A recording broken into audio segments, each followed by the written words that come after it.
have an answer for this.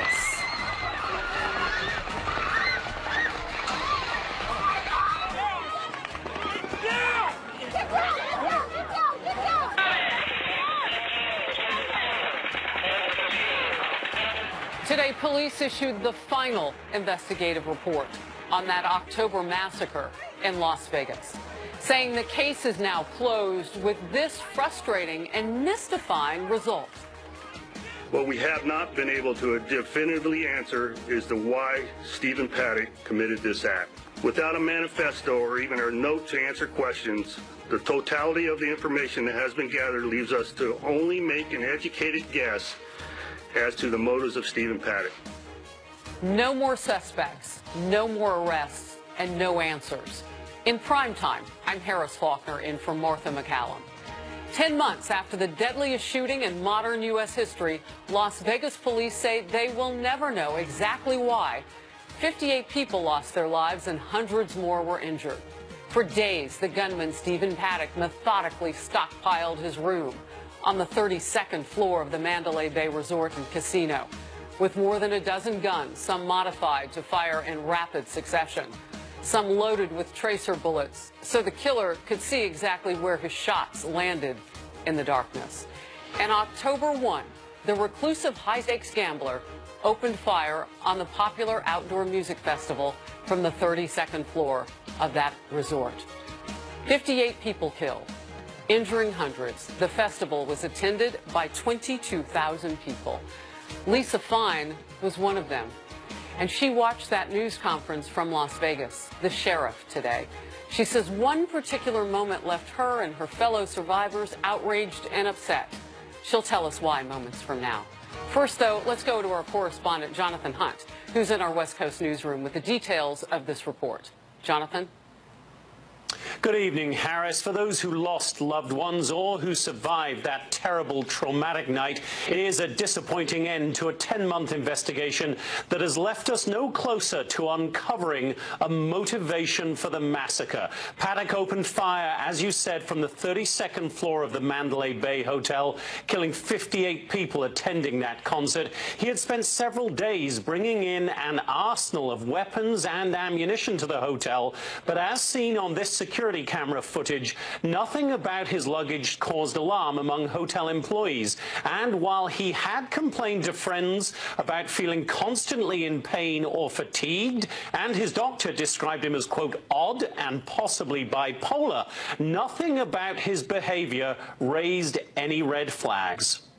By all accounts, Stephen Paddock was an unremarkable man whose movements leading up to October 1st didn't raise any suspicion. An interview with his doctor indicated signs of a troubled mind, but no troubling behavior that would trigger a call to law enforcement.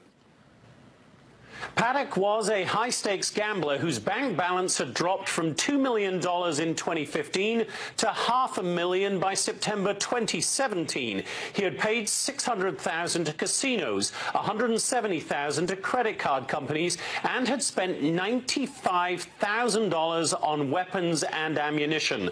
The report found Paddock acted alone. No suicide note or manifesto was found. There was no evidence of radicalization or links to any terrorist organization. The sheriff, by the way, also said today it was hard for him to even say the shooter's name during the press conference, and he does not intend to do so again.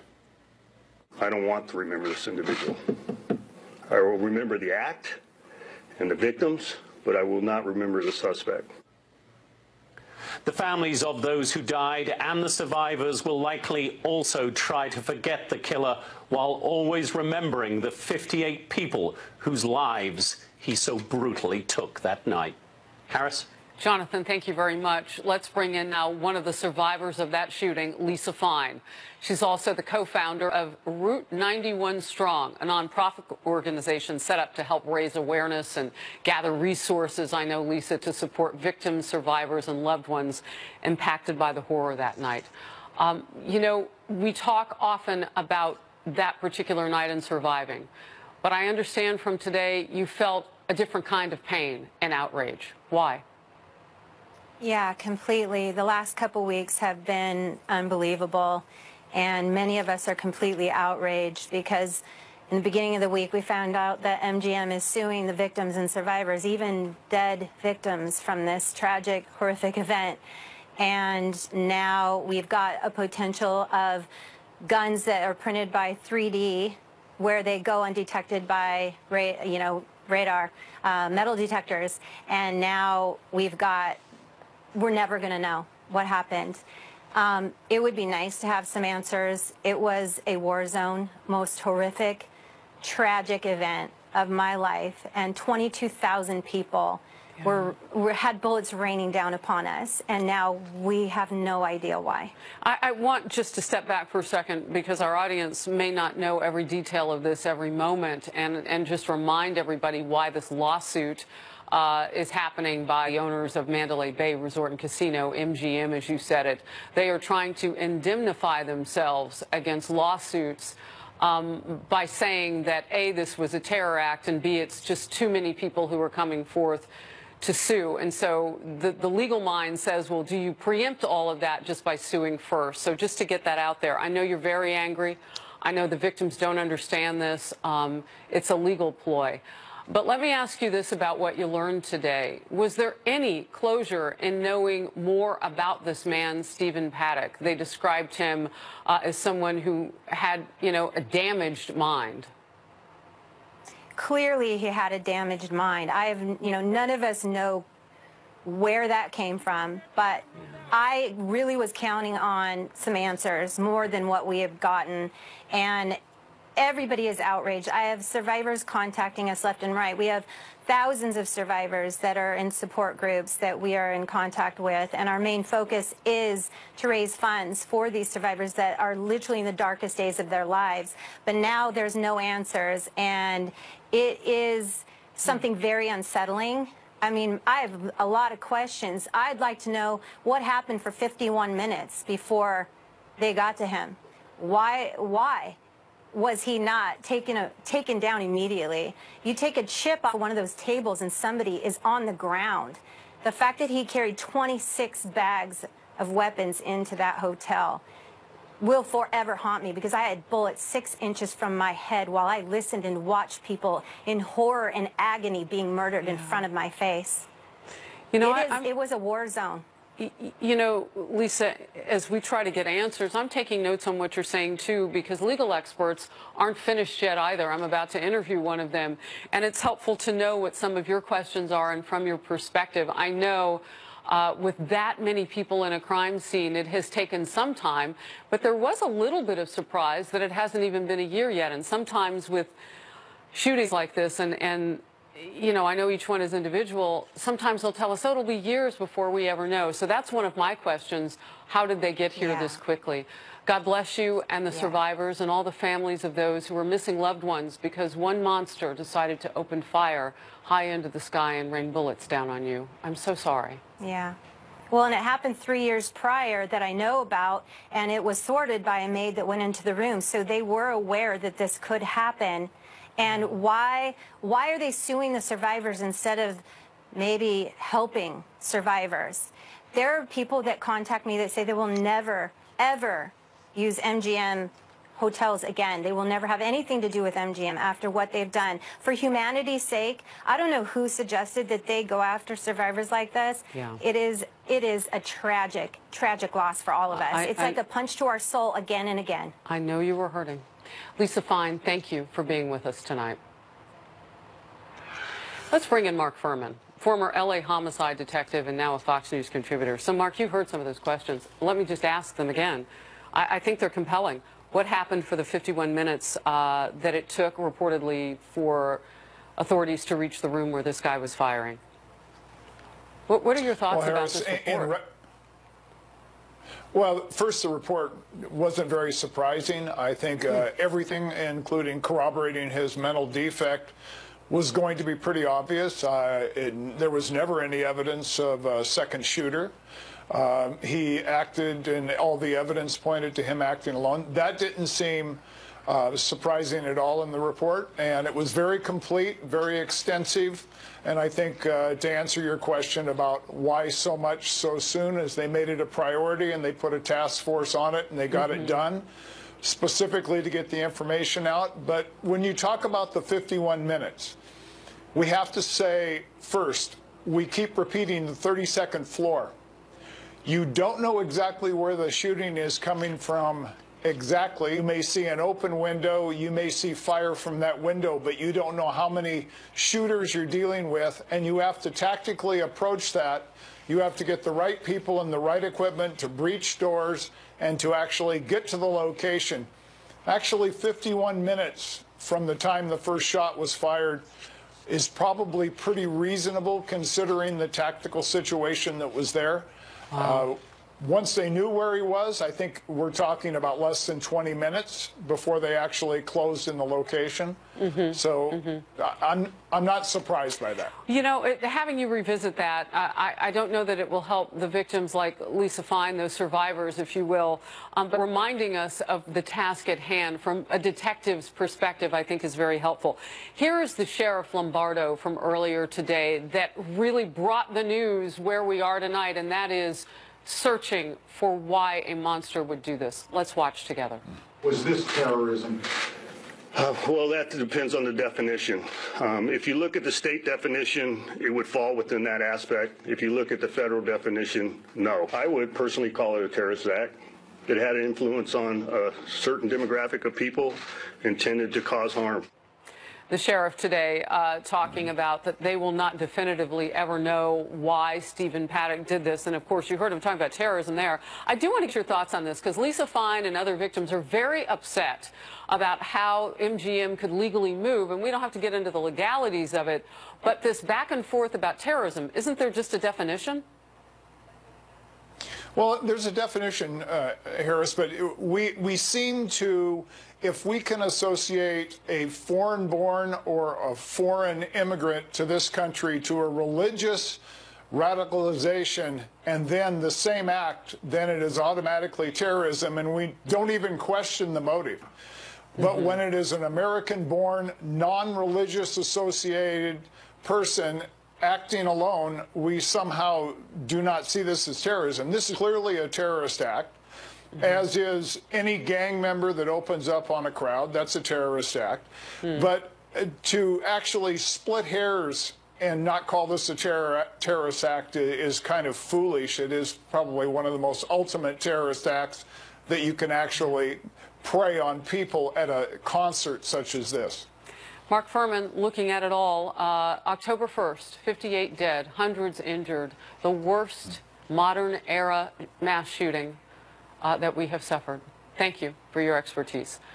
Thanks, Up next, new questions in the search for a missing college student. Unfortunately, we have not yet found Molly, but it has not been due to a lack of effort or lack of resources. And maybe it's what police are not saying that may provide the real clues in this case. Molly Tibbetts vanished. Where is she? Former homicide detective Ted Williams is on the ground in Iowa. In fact, he was at the news conference asking questions of authorities today. He's live with me next. And a moment remaining largely tight-lipped on the search for missing Iowa student Molly Tibbetts, believing that gives them the best chance, perhaps, to solve her case. They're combing fields, looking for clues. We've been reporting on this on Fox News. Molly was last seen more than 2 weeks ago.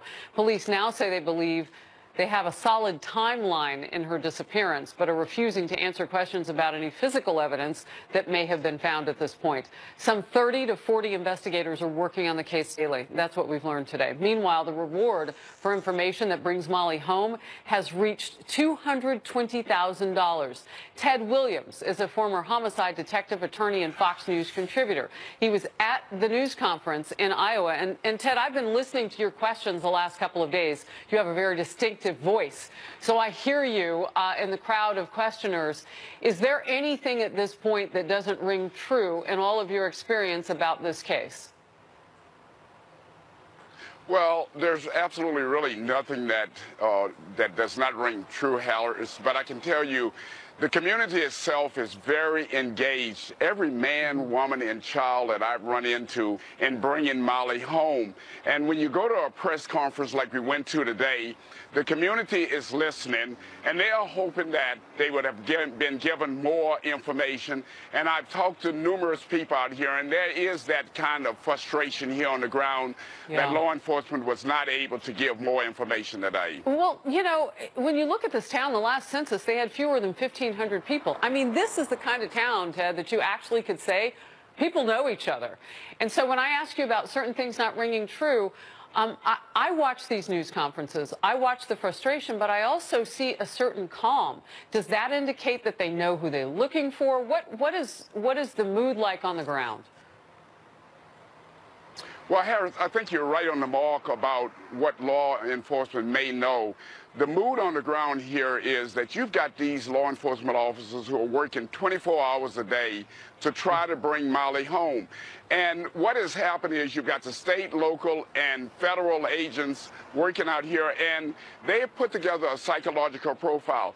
They know a great deal more than we do. And what I'm sure they're asking the public is just remain calm, let us do our job. We can bring Molly home, or we can certainly find out what has happened to Molly. You know, we heard law enforcement say that they take every lead serious. That's tough to do. It's been more than 2 weeks. This is not a child that they were looking for. This is a grown woman, a 20-year-old. What sorts of things complicate the search when you're looking at an adult that's gone missing? Well, what complicates it more than anything else is the word cooperation. You have individuals who will and will not cooperate doing this. They have, from what we've been told, went to a hog farm here. I've even had the opportunity to speak to the owner of that hog farm, who informed me that the authorities asked him to take a polygraph exam, and that person said that he would not. And those are the kind of things that is frustrating to authorities. Well, and we hear authorities calling the public, look, you called in, but you didn't give enough information. This was at the news conference yesterday, I believe. Call back so you can have, you know, access to the reward money. That's really been over and over stated. Can you cooperate? Ted Williams on the ground in Iowa, where Molly Tibbetts is missing. Thank you, Ted. My pleasure. Coming up, an exclusive look at some of the personal items retrieved from the possible remains returned of the U.S. troops in North Korea. Huge story this week and groundbreaking developments on it. Plus, White House Press Secretary Sarah Sanders' emotional plea to the media in a wake of torrent of vicious personal attacks on her have many asking tonight, is it time to end those televised White House briefings altogether? Guy Benson and Marie Harf in their studio, co-host of the Fox News radio program, Benson and Harf. With me next. Stay close. Salonpas. We're the world leader. Has made his position known. I also think it's ironic. I'm trying to answer your question. Okay. The President of the United States should not refer to us as the enemy of the people. I appreciate your passion. I share it. I've addressed this question. I've addressed my personal feelings. I'm here to speak on behalf of the President. He's made his comments clear. White House Press Secretary Sarah Sanders at the brink of tears yesterday after another contentious briefing with reporters. The tense relationship between the president and the media sparking a growing debate about who is to blame. Our own Chris Stirewalt sounding off earlier to me on Outnumbered. Watch. We should stop having reporters at those Trump rallies. Everybody should stop having reporters penned up like veal in the back of those things for the president to use as a prop. And then some of the reporters then exploit that for their own personal benefit. This is not helping anybody. Get out of the hall. Leave the cameras. Get the reporters out of the hall. Quit letting him use you as a foil. Wow. So no more cameras, no more televised press briefings, and no more cameras and reporters at Trump rallies. Direct from their own D.C. studio, Guy Benson and Marie Harf, co-hosts of the Fox News radio program Benson and Harf. Guy, I'll come to you first. Do you agree or disagree with the Steyer who was on fire today? Well, first of all, happy Friday to you, Harris. Thanks for having us. I'm going to have to disagree with my distinguished colleague from West Virginia on this one, and here's the reason why. I get where Chris is coming from. Sometimes the White House press briefings feel like pure theater, where the White House has its agenda, certain reporters have their own agenda, and we don't actually get much quality information out of it. But that is still an opportunity for the American people to see journalists putting questions to the White House on camera. I think there is something inherently valuable about that. And as for these rallies, sometimes it does feel like there's not a ton of new news being broken. Maybe you don't need every single journalist there. But journalists have an absolute right to be at a public event hosted by the President of the United States. And to say that we should pull them out because they are mere props, I don't agree. Yeah. Marie? Yeah, Guy and I actually agree on a lot of that. And I would actually put more of the onus at these rallies on President Trump. He likes to get the crowd whipped up into a frenzy. He knows that it I want to go well. back to the press briefing if we can, because we're kind of getting down far afield. And the fact of the matter is, it's the President of the United States, and I think there'd be a lot of journalistic hands in the air to go cover that. But the press briefing, Marie, I'm particularly curious to get your point of view on this, because you were with a former administration, and you, too, you know what it's like to be in that seat. We asked questions of you when you were at State. Absolutely. And I agree with Guy that there is something inherently good about people getting to ask questions of their government on camera every single day or almost every day. So I think that it is an important thing to do. I think Sarah Sanders should probably maybe get into a little more substance, and reporters should push her on more substance in these briefings. They are not perfect, that is for sure, but they're really important, and the answer is not doing away with them, just like the answer isn't pulling the press out of rallies because the president likes to attack them. I think the president, quite frankly, Harris, should set a better tone. I know he's frustrated with the coverage, but you can criticize the coverage without making it personal and hostile, and he should do that. One thing I would say, and I don't know if people drill down enough on this, but Sarah Sanders said, as Jim Acosta was going after her, I share your passion on this issue, when he asked whether or not she believed the media are the enemy. She said, but my job today is to stand up here and tell you the perspective from the president in the White House, and we know where the president stands on it. The back and forth really was the opposite of the great journalistic appetite that we could have fed the day before with all of the leaders in the intelligence community telling us how they're going to protect us in November. I agree with you, Guy. It is necessary for us to have that access and be able to ask about those questions. I don't know how much the American public knows about what happened in Chicago, but I want to talk about it for a moment. They're in double digits some weekends in death and murder there. And a black pastor got on the record yesterday against Democrats, particularly the establishment in Chicago, and how they have failed people of color. Let's watch, and then I want to get your response. He's more so a D.C. power broker than he is an individual that can govern. And he doesn't really have the political will to govern the challenged and the disadvantaged. That's why we had the largest mass in the history of America, thereby destabilizing neighborhoods that actually spiked the crime rate. And we need him to go, just like if it was a disease, cancer, or something like that, or the bubonic plague. He must go. Reverend Livingston talked with me yesterday afternoon as they were about to head off in March to try to make those very points. He was talking about the mayor of Chicago, Rahm Emanuel, former chief of staff for Barack Obama. Guy, your response? Well, bubonic plague is really out there in terms of describing a politician that you don't like, and he says he has to go. Well, he was describing, I think, the murderous conditions, but go ahead.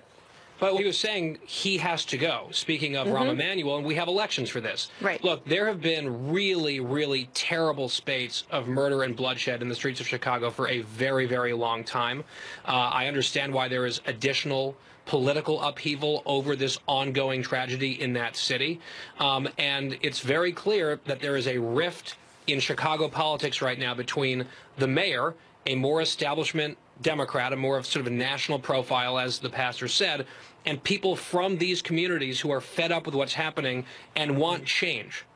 Yeah, it'll be interesting to see if there's any room for anybody across any political aisle to step in and right the ship. Marie, forgive me. We will bring you back on another time to get your response as well.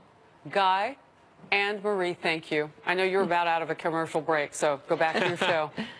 Thank you, Good to Harris. see you. Still to come. I campaigned on hard commitments of Medicare for all, tuition-free public college.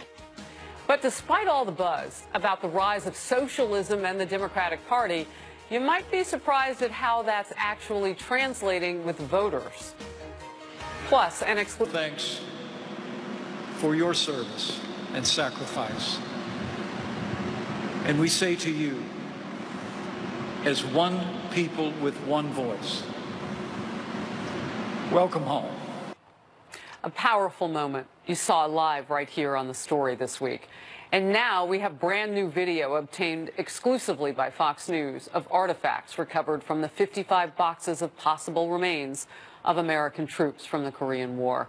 I spoke exclusively with Dr. John Byrd. He's the chief scientist with the Defense Department's Prisoner of War and Missing in Action accounting agency, which is handling the identification process. So, burst on the scene just hours ago was new information, these new artifacts, and you've got them laid out behind you because we thought there was only one set of dog tags that came back with 55 remains, but there was more.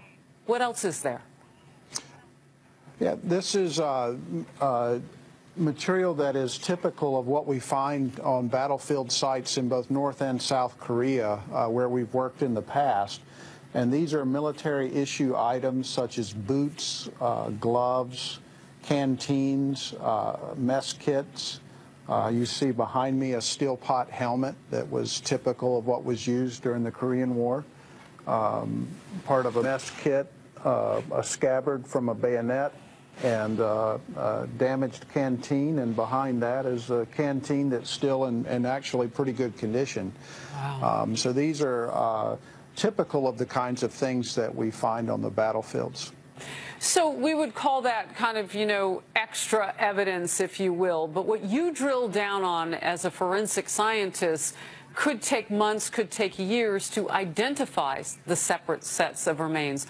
What leads you to believe, outside of what's behind you, but what you've looked at so far, that this is our military personnel predominantly?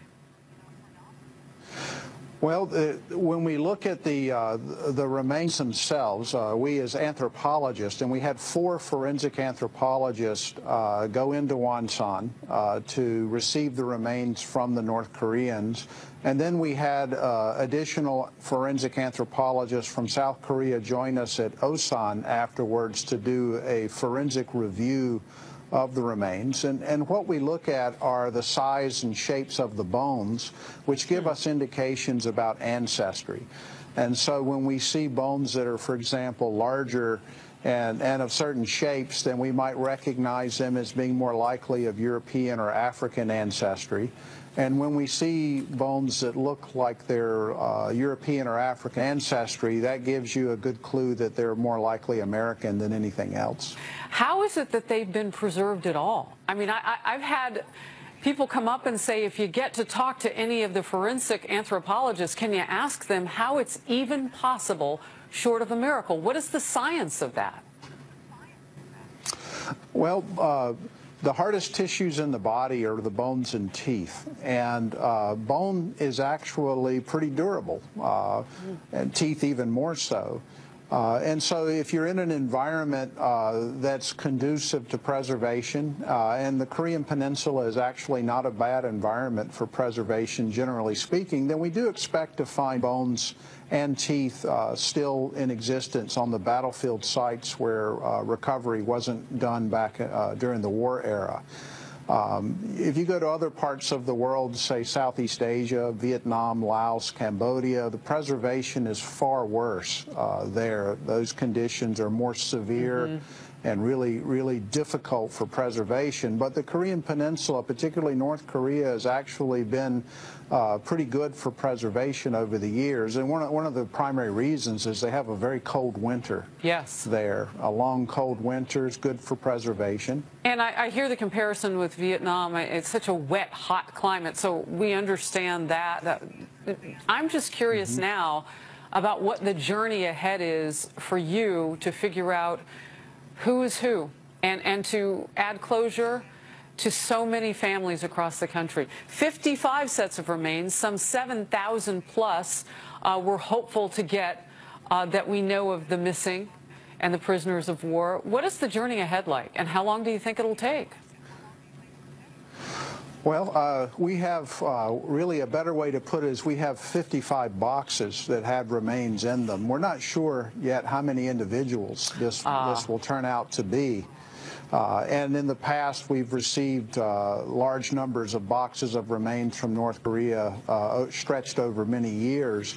And what we do is we use extensive DNA sampling. Where we have teeth, we have systematic ways of doing searches of all the dental records of the missing from the Korean War. Another approach we have is we have induction chest x-rays for many of these soldiers, about 3/4 of the missing from the Korean War. And we can do comparisons with the chest bones to these induction chest x-rays and do identifications that way as well. When you think of the identification process, though, you have to think of it as being multifaceted. You know, one of the biggest problems is simply separating out individuals that are commingled with one another. Yeah, well, the way you put it, another big problem. Yeah, we understand. When you say 55 boxes of remains, you're saying, well, they might not even all be separate. I can't even imagine the emotional toll, too. You are a part of American history and a journey of closure for so many families. Thank you for what you're doing. Thank you for your exclusive time this evening on a big day for the Pentagon as you lay out all those artifacts for us to see what you're working with and for you to explain it to us. Dr. John Berg, thank you. Thank you. Such an amazing opportunity to talk with him. Up next, new report suggests socialism is on the rise across the United States, thanks to the big primary win by the woman you see here, Alexandria Ocasio-Cortez. But will it actually affect the midterm elections? Will it boost Democrats? We've got numbers for you. Plus, wait until you hear what the Statue of Liberty climber has to say about putting her life on the line to protest President Trump. Our Friday friends, Lisa Booth, Jessica Tarlov, and Carly Shimkus, tackle that and more. Hi, Friday friends. Hi. I'll say it one more time. America, you mother, you drug addicts, you KKK. Put their bodies on the line. And on July 4th, an anti-Trump protester did just that. Teresa Patricia Okamu, an immigrant from the Congo, triggered an emergency evacuation after climbing the Statue of Liberty on the most patriotic day of the year. She now faces trespassing and disorderly conduct charges and had this un-American message to share after an appearance in federal court. Ooh, language. This administration is an abomination. I made a song. If it fits you, so be it. If it doesn't, America, you mother******s! You drug addicts! You KKK, you fascist USA! America, you mother******s! You drug addicts! You KKK, you fascist USA! Wow. Friday friends, Lisa Booth, Jessica Tarlov, both are Fox News contributors, and Carly Shimkus, reporter from Fox News Headlines 24/7 on Sirius XM Demand It. She doesn't seem very friendly. I do. So what do you think about her? Well, a lot of things that I probably can't say on air, but she doesn't seem like a very friendly person. Well, her first mistake is following anything that Michael Moore said. That was her first mistake. Second mistake was doing something so idiotic, and personally, if I was in charge, I would have just left her up there. She figured out how to get up there, you can figure out how to get down, and what really irks me is that she put so many lives at risk for her own idiocy. So obviously she came to America, so she wants to be here. So I really don't like this lady. I think that's what President Trump said, too, about the net, just putting the net down and then she can let her figure it out. Well, I think the best way to use the freedom of speech and your freedom to protest is through peaceful actions, making insightful, objective points, climbing the Statue of Liberty, like you said, putting police officers' lives on the line, and then screaming that America is filled with drug addicts and KKK members. Those are the things that we could air. Yeah, does the exact... I heard fascist. I think that's not what they bleeped. Yeah, she really took the focus off the cause. This became the Teresa Como show. So I think that there were a lot of mistakes made here, and I also felt bad, especially on the 4th of July, for the families that were going to visit the Statue of Liberty, because it's such a wonderful symbol for our country and our relationship, obviously, with France and what that means and how we treat immigrants in this country, hopefully moving forward again. The expletives don't work. The Michael Moore advice, this is something that we get into, and as election season ramps up, we're going to have more and more conversations about celebrities kind of sticking their nose in these things, which wasn't particularly productive for us in 2016. And telling people to put their body in harm's way is different than peaceful protest or have a conversation with someone you disagree with, which I'm fully in favor of. Well, or is Madonna talking about blowing up the White House and I mean, you could probably do without that. There's other ways to get your point across. I think majority will use other ways, but she will, I'm sure, show up in some attack ads, which is not ideal for Democrats because that's not usually how we get our point across. You don't do that, Jessica? Yeah. I do on Saturdays only, though. Watch out. That's where you can find me, on Lady Liberty's foot. So, you know, we're looking at tonight whether or not socialism might be on the rise. Have you heard about this? You know, socialism has mentioned to me a few times, actually. Alexandria Ocasio-Cortez, of course, has kind of put it on the landscape, right? I mean, I guess you could say that. Bernie started it, right? She's a protege. She used to work for him. And I think we have a little bit from her. But the big deal here has been the fact that the numbers don't really support whether or not this adherence to socialism or democratic socialism, because I saw recently she tried to teach us all the difference, but then actually couldn't. But it's really still older people who vote. I mean, when you look at the statistics, under 1 out of 6, that's like less than 1. So basically 0. Yeah. Which is a huge problem for both Americans under the age of 30 voted in 2014. Now, you see a little bump up, you know, a few years ago with President Barack Obama because social media was kind of coming online. But it's got to be tough now when you look at the actual numbers of people who vote, and then you have this as the representative of that cause. Here she is talking about winning on the trail. She's got Bernie Sanders right next to her, and here's what she said. Hello, everybody. I'm so excited to be hopping on here, Senator Sanders' account, and we're here in Kansas City to rally for Brent Welder. We're going to flip this seat red in November. Well, she helped you out.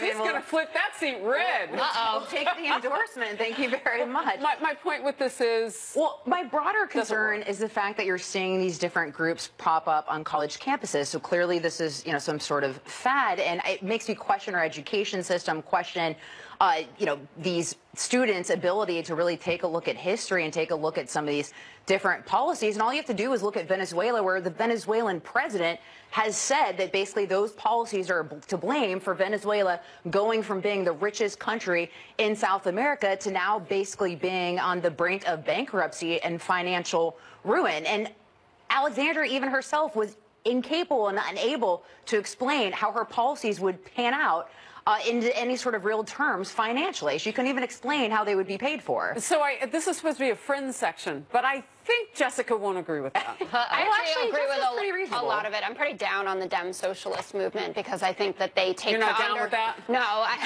I think that they undercut the majority of the party too often, and because they have such a strong social media following, and because Bernie Sanders is now so iconic, it gets confused what the party stands for. There are only 42 Dem socialists running nationwide. That's not that many when you think about it, but they are very powerful.